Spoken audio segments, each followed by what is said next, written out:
Don't worry, Sunrise is here to stretch the morning with you. It is here to warm it up with you and serve you with just the right kick. It's a new week, new drama, new possibilities. And yes, the same old crowd traffic. But we move regardless. From the chatter on the streets to the whispers in the corridors of power. We're tuned in and we're ready to roll. This is your front row seat to what's bubbling in the country. Served hot. The whole truth and nothing but the truth. Served with peppers as well. Welcome again to Sunrise on 3FM 92.7. My name is Noble Crosby Annan, and Helen Appiah-Ampofo is here with me. So is Sixtus Dong-Ullo. Gentlemen and lady, good to see you. Good morning on a beautiful Monday morning. How are you? Good morning. I'm doing fantastic. I love the vim and energy with which you are speaking into the microphone this morning. It means that this weekend you ate a lot of fufu banku or akpele. Which of the three? Confess expeditiously. I drank tea. Oh, okay. You drank tea? Yes. All throughout the weekend? It's me brought for Abba. Oh, Kasi, maybe you had a big portion of either banku. Let me help you. You see, you know, Sixtus, we have to lower the tempo of these, or the sound coming from these microphones. Let's put it down first. All right, certainly. But good to see you. Happy Monday. Another Monday is upon us. And like you said, it's a new week, new drama, because here on the next episode of Ghana, you know that you know how when the series episode ends, they give you a taste of what they say on the next episode of. But on today's episode, full of drama. If you were, or you're making your way to work, you, depending on where it is you're commuting to and from, you'll see some maybe barricades being set up, and also some water tankers. I think that's what it was. Some water tankers I saw en route to some designated portions of the capital, because the Save Our Judiciary demo is on and popping today. It's a big political day. Political stroke judicial day. Okay, you say it's a big day. That means you're expecting a mammoth crowd. Well, the MPP has a large following. And this is a demonstration the MPP is organizing with some other political parties. So it is expected to generate a lot of participation this morning. Sixtus Dong-Ullo, Sixtus, he had a problem over the weekend, so he's not too happy. Sixtus, what's your issue? What happened over the weekend? Dong-Ullo, how are you? How's your car? God is good. Oh, child. I had a crash. Sorry. Thanks to God, I'm alive. The car is not fully alive, but don't worry, see me after the show. I'll go to one garage with you, and then we choose the one that you love. Have you become vice president already? No, I'm giving This is the prep for it. This is how you warm yourself up into it. Oh, sorry to hear that, Sixtus. That's never pleasant when you have to face that on the road. No.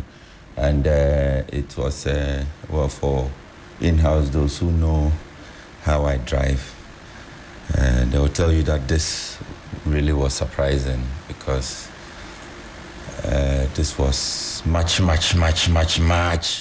slower. I think I was going less than 30. Okay. Yeah. But if you see the impacts, and it doesn't correlate with the speed. Oh. Yeah, but like I said, good thing is that there's life. Absolutely. We have to thank God. Absolutely. We have to be gracious to God for everything that happens to us. Indeed, when it happened, the first car, some guy in some posh Benz V, he rolled down and said, "My brother, in all things, give thanks to God." I almost insulted him in my head, but I think it was the first inspiration I got when it happened. But we thank God. We thank God for your life. We thank God for your life. We thank God. How's your morning looking like, sisters? Another day. Examine what Ghana has for us. If you are a believer in the judiciary of our republic, you would know that today is Action Day. whether you think that the suspension of the Chief Justice was constitutional or not, it is time for you to show where you stand. And so we know that this, like Helen was saying, they've started mobilizing. Yes. Well, I didn't see that. I have not seen. I've seen the police prepping as they would do for any other demonstration. So the key signs, because we're usually in the thick of things, you know, we are not too far from the president's office. We're on Presidential Drive, as it were. And usually the entire back there would be barricaded. That's right. But I think it's been a free flowing traffic this morning. Well, maybe because So it has not started yet. Maybe. But you know, they said they are starting from the Supreme Court area. In right? fact, so there's a full layout here. If for those of you who are so inclined to support this demonstration, so it's starting today, May 5. The starting point, according to the NPP's X page, is the car park opposite the Supreme Court and adjacent to the Kwame Nkrumah Mausoleum or the Kwame Nkrumah Memorial Park. Yeah. So you know exactly where that is. That is the starting point. Former Cocoa Affairs Courts. Yeah, that enclave. That enclave. And the starting time is 5 a.m. 5 a.m. The dress code is red so and they should black. have been there by now. In fact, yesterday I was listening to the youth organizer of the party, Mustafa Salam, and he says the massing up would start at dawn. So Right. I've been up since about 3:15 a.m.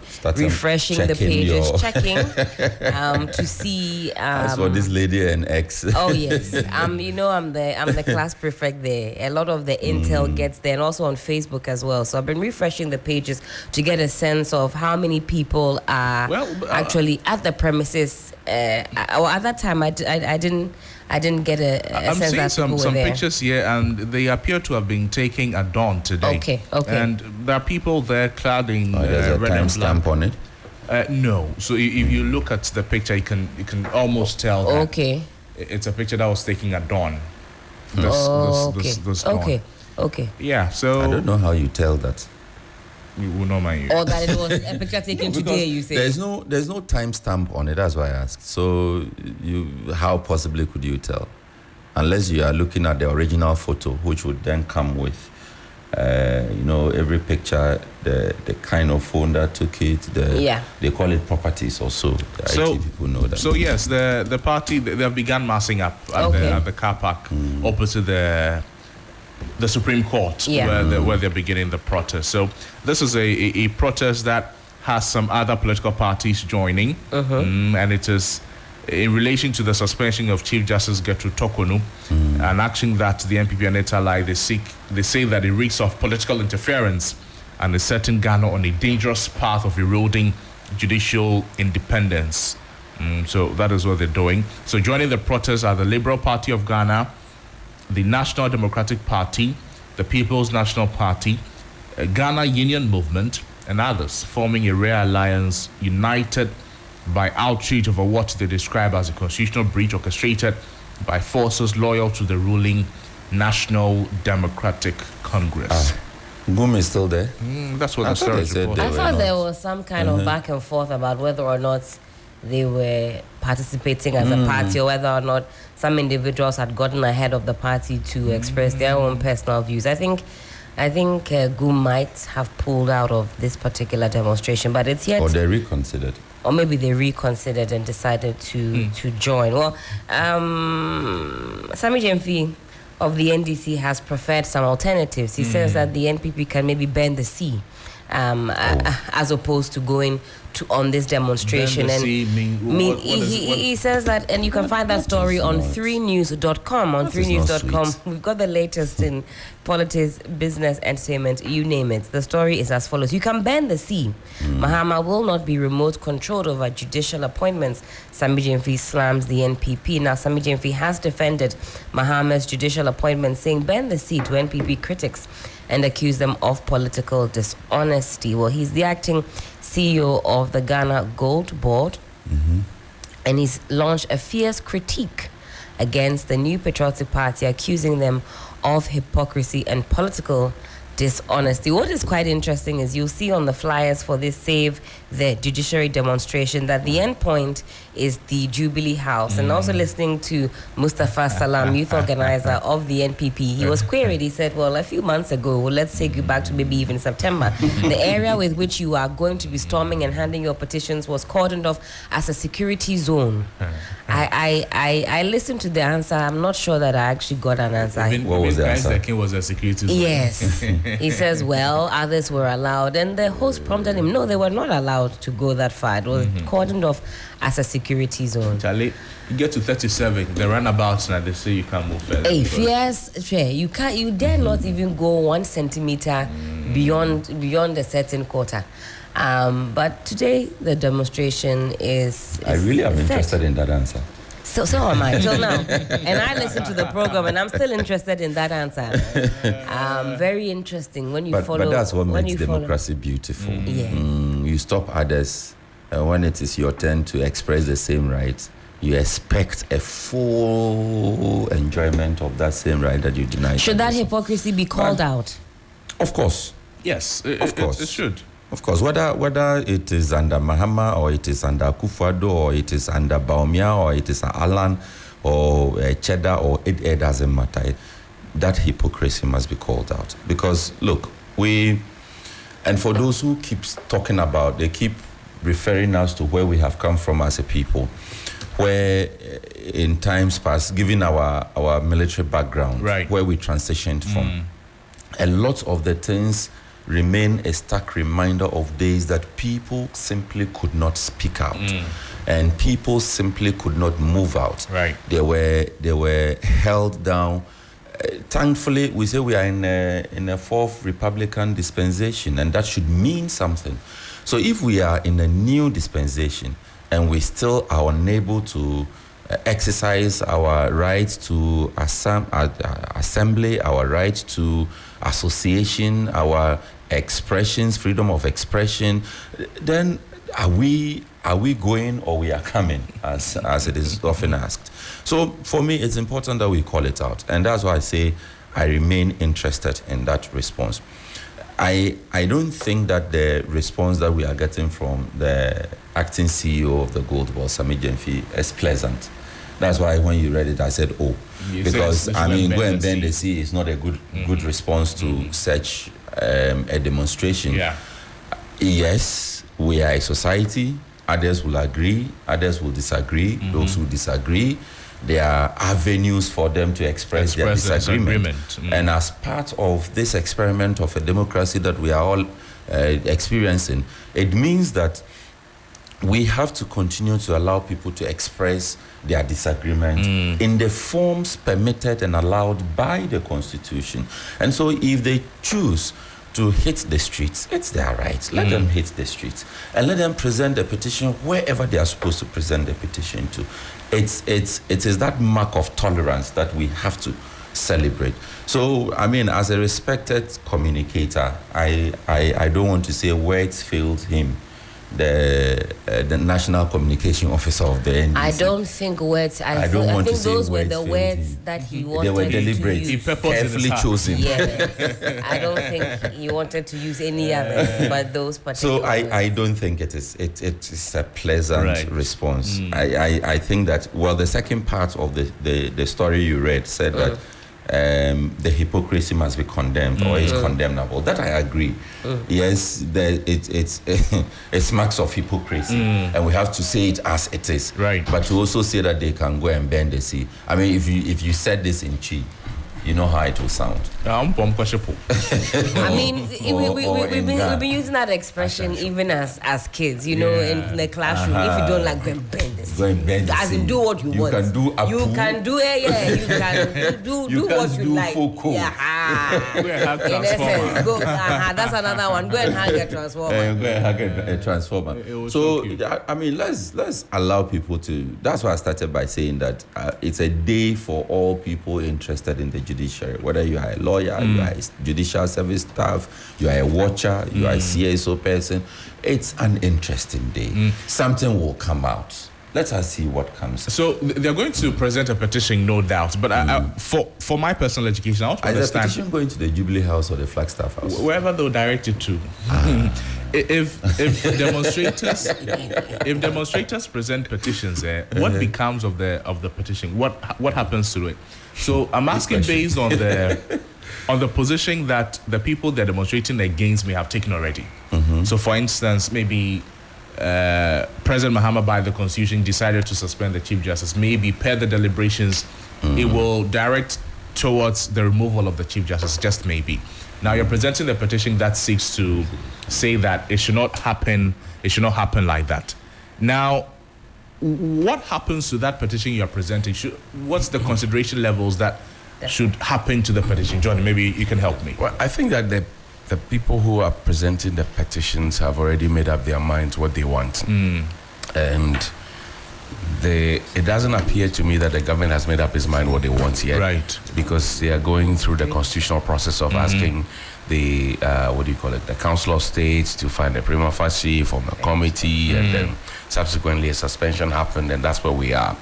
We know that Her Ladyship, the Chief Justice, who is on suspension, is supposed to appear before the committee set up, the Justice Poman Committee. Great. So that she can also be heard. So there's no conclusion from the side of the government or the side of the executive yet as to what the finality of the matter is from the side based on the petitions that they received. So the petition could be considered, or it could be squashed. Okay. So it will be, because the whole basis of the prima facie is that there's something to answer. Right. If Her Ladyship appears before Justice Poman and the other members of the committee, and the committee thinks that the answers she gave are satisfactory enough, and that the prima facie that was raised was literally, some a hue and cry about nothing, they could say, okay, go back and do your work. We have cleared you. Okay. Who found that prima facie against? It is the Council of State in consultation with the President. Okay. And she's going to appear before the 5-member committee. Yes, the Justice Poman Committee. So that committee is going to say that Council of State, you got it wrong. Well, yes, they can or they cannot. Yes. Based on the responses that they get from Her Ladyship, the Chief Justice. I'm asking because I've been wondering. I thought that, you see, much as it is Her Ladyship's right to have responded, I keep asking myself, and honestly have not found an answer, and I think I'm in good company, whether the response was not premature. At the time that, and this is more of a legal question, at the time that she submitted her responses to the petitions that had been, I'm wondering whether it wasn't too early to have responded, because it appears to me is the same response that she would be presenting before the 5-member committee. And so, yes, the 5-member committee being chaired by a justice of the Supreme Court, who will be guided by all the tenets of rule of law and natural justice and all the principles needed to give a fair hearing, would be considering the same response that by now has even been leaked into the public domain already. So I'm wondering, should it have been the case that the Chief Justice would hold on? Well, maybe this fiscal engagement with the Justice Poman Committee will go a step further beyond the written text. So come and explain your submission. You know, the whole conversation with Justice Poman's committee and Her Ladyship of Chief Justice is supposed to be in camera. So there perhaps could be more. Exactly. All right, that would be said in terms of the explanations and the footnotes that may be presented, which will not be heard by us. And it's most likely that it could appear in that manner, because if I ask Sixtus, for example, why did you choose this color of shirt? I mean, officially you can indicate and say that, I chose this color of shirt because it's Monday and I was readily available. Thank you. If you go there, you can say, because somebody smashed my car and I feel a certain, sensational feeling towards my car, and my car is also ash, I decided to wear ash. The man is now connected to I'm just saying. And this one will come up during the physical before the committee, possibly. No, but you see, I'm not saying that is what will happen exactly. That then would be an explanation of. Is there an explanation? an explanation of the written submission. Because the written submission, I'm wondering whether could be added onto. That is the reason I asked the question. And because a typical court procedure or process, once you give a written submission and then you appear in court, you are merely speaking to what you have written, what you have submitted already. You are not coming to speak outside of that submission. You are not adding anything. You are not adding anything. You see, that is what is making it, as a student, I want to learn. So I'm asking. Sixtus, I like that you mentioned you also bring in the Council of State, because I don't know whether the conversation has somewhat shifted. I'm hearing from persons from the NPP that they're disappointed in the decisions of the Council of State. And they cite examples such as when former President Akufo-Addo received a petition for the removal of this current CJ, her ladyship. The argument is that he did nothing with it, and the Council of State saw no merit in it. And what is different today, and that is where some of the disappointment lies. But we know that there's not just one or two or three. In fact, there are 5 different petitions. So one of the councils of state did not work. But you see, Helen, in that first example, President Akufo-Addo went through the process. That's right. The same process is in Article 146. He went through the process. That's right. He received the petition. He forwarded it to the Council of State. The Council of State came back and said, we found no prima facie. He said, based on that, I squashed the petition. So he went through the process. That's right. President Mahama is going through that same process. Exactly. I've received the petitions. I've given it to the Council of State. They say they have found a prima facie. Based on that, I'm saying that we'll form the committee. I've suspended you because you can't still be there while, as president of the Supreme Court, and then somebody who works under you is supposed to now be asking you questions. It will not be fair. So you sit aside and let's have I don't think that there should be a big qualm about this. I agree. I don't think it's a procedural argument now. It's now an argument of ideology, because and introduce that. Exactly, I agree with you. What you are saying now is that, well, in our time, we didn't see this as worthy of moving forward. Why should you? But the other question should be whether the allegations are same. The allegations that came against her ladyship under President Akufo-Addo, are they same as the allegations coming against her ladyship? In fact, we know that there are more. Mahama? There are more now. Yes, because 2 other petitions came out. That's right. So the allegations may also not be the same. Exactly. So if the Council of State, as constituted under President Akufo-Addo, former, found no merit in the allegation, it could be that there actually was no merit in the allegation. Because they cite that one such petition from the group Shining Star also. The argument is that same one was reproduced and that one was actually found way, according to certain found way to go through the process. So I think we should be very clear on what it is. We have access to the petitions released under Akufo-Addo. That's right. Yeah, so it's crisscrossing. So I don't want us to conflate the issues. I think that's been deliberately done. If you have an issue with the ideology that in our time this thing didn't feel like a big deal, but in yours it is, that's completely separate to unconstitutionalism. Completely different. Sorry, Helen.